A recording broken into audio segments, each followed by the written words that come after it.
Le seul moyen de croître en grâce, c'est de faire avec dévouement l'œuvre dont le Seigneur nous a chargés.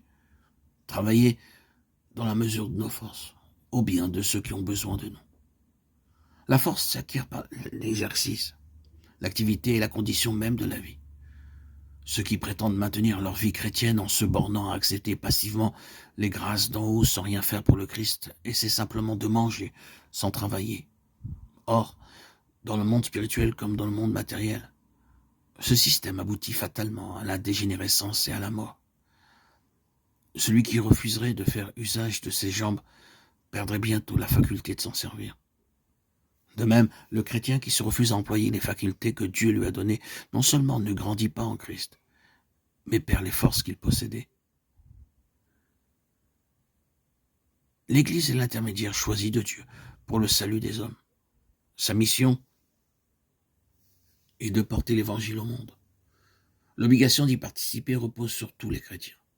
Chacun, dans la mesure de ses talents et des occasions qui se présentent à lui, doit remplir la tâche qui lui a été assignée par le Sauveur. L'amour du Christ qui nous a été révélé nous rend débiteurs de tous ceux qui ne le connaissent pas.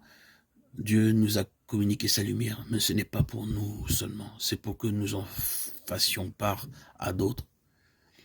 Si les disciples de Jésus-Christ étaient à la hauteur de leur tâche, il y aurait dans les pays païens des milliers de prédicateurs de l'Évangile, là où il n'y en a qu'un aujourd'hui. Et tous ceux qui ne pourraient pas se consacrer personnellement à cette œuvre la soutiendraient de leurs dons, de leur sympathie et de leurs prières. On travaillerait aussi au salut des âmes avec beaucoup plus d'ardeur en pays chrétien. Il n'est pas nécessaire, si nous voulons travailler pour Jésus-Christ, de nous rendre dans les pays de mission, ni même peut-être de quitter le cercle étroit du foyer, si notre devoir nous y retient. Ce travail, nous pouvons l'accomplir dans notre famille, dans notre église, parmi ceux avec lesquels nous entrons en contact ou en relation commerciale.